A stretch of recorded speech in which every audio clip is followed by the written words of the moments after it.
El presidente cubano Miguel Díaz-Canel Bermúdez, al intervenir en la más reciente sesión del Consejo de Ministros, hizo importantes reflexiones sobre qué hacer para salir del complejo escenario económico del país, donde la disminución en las exportaciones de importantes rubros y el incumplimiento en la producción nacional generaron un decrecimiento de la economía en el primer semestre del año.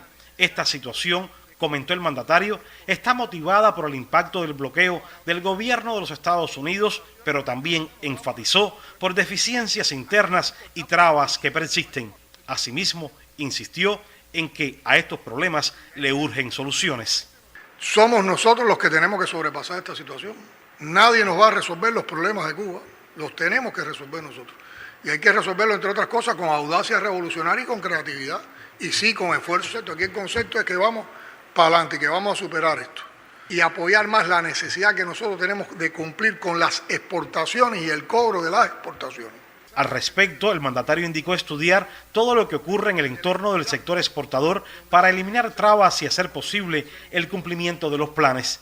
Igualmente comentó que dentro de los sectores exportadores urge revitalizar la actividad turística y las exportaciones de otros servicios, entre ellos los informáticos, porque de ello depende, reflexionó, los ingresos en divisas necesarios para adquirir alimentos, medicamentos y combustibles.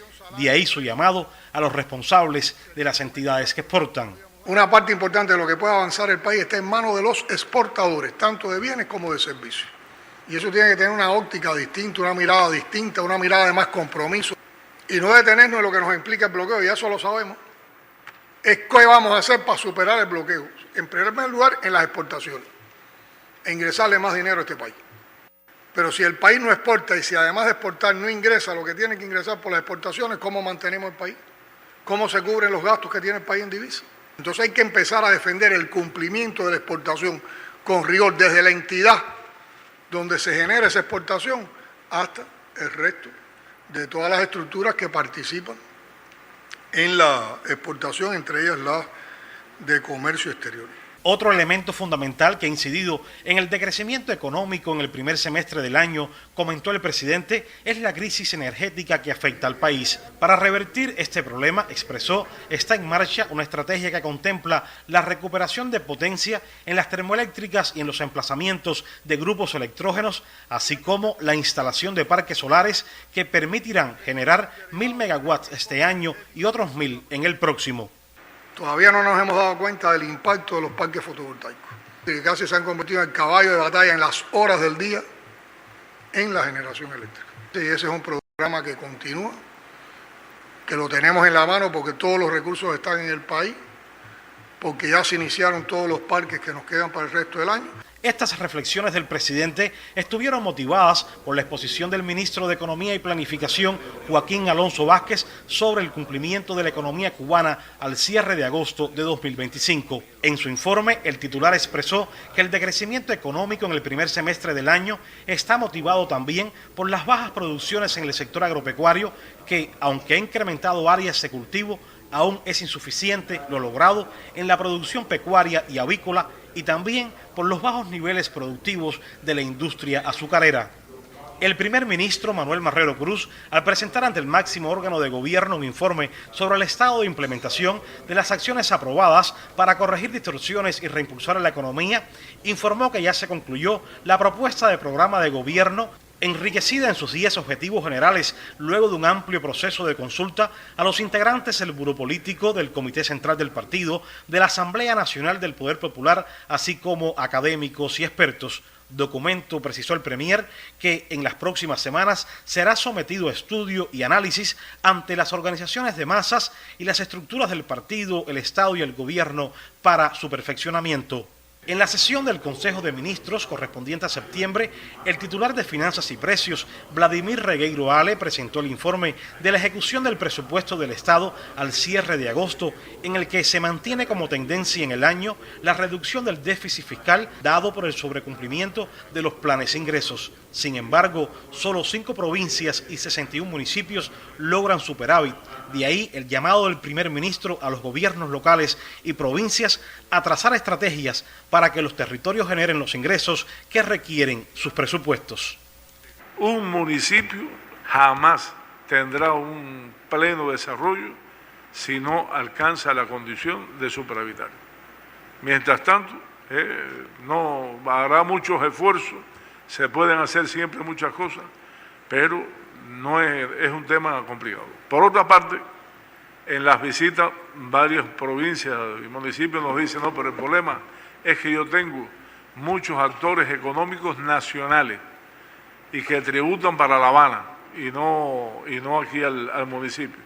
Yo creo que ese tema hay que analizarlo a profundidad y ver si hay algo que modificar o algo que esclarecer. En consonancia con este importante tema, la Contralora General de la República, Miriam Marván, presentó un informe sobre los resultados de las acciones de control al presupuesto del Estado al cierre de agosto de 2025 en varias entidades del país, entre ellas el Grupo Empresarial Ascuba, las delegaciones de recursos hidráulicos y empresas municipales de comercio, donde fueron detectadas irregularidades en la ejecución de los fondos asignados. En esta reunión del Consejo de Ministros, el titular de Comercio Exterior y la Inversión Extranjera, Oscar Pérez Oliva Fraga, presentó la cartera de oportunidades de inversión extranjera en Cuba, la cual fue aprobada por esta instancia.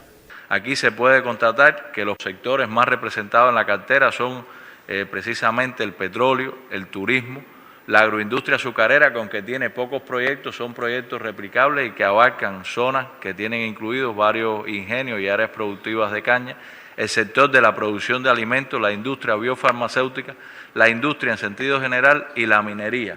Son los sectores más representados y se corresponden precisamente con aquellos sectores que pueden generar negocios que sean sostenibles a partir de contar con mercados externos. Ante el máximo órgano de gobierno también fue presentado un informe sobre las afectaciones económicas ocasionadas al país por irregularidades en las operaciones de comercio exterior al cierre del primer semestre del año 2025, así como otros sobre la situación de las cuentas por cobrar y pagar vencidas en igual periodo. Dos problemas que mucho están limitando el buen funcionamiento de la economía cubana. También en esta sesión del máximo órgano de gobierno rindieron cuenta de su gestión el Ministerio de Educación Superior y el Gobierno Provincial del Poder Popular de Mayabeque. Ambos informes fueron aprobados por el Consejo de Ministros. Igualmente, fue presentado un detallado informe sobre el cumplimiento de las medidas preventivas y de protección a las sustancias peligrosas en el periodo de enero a agosto de este año.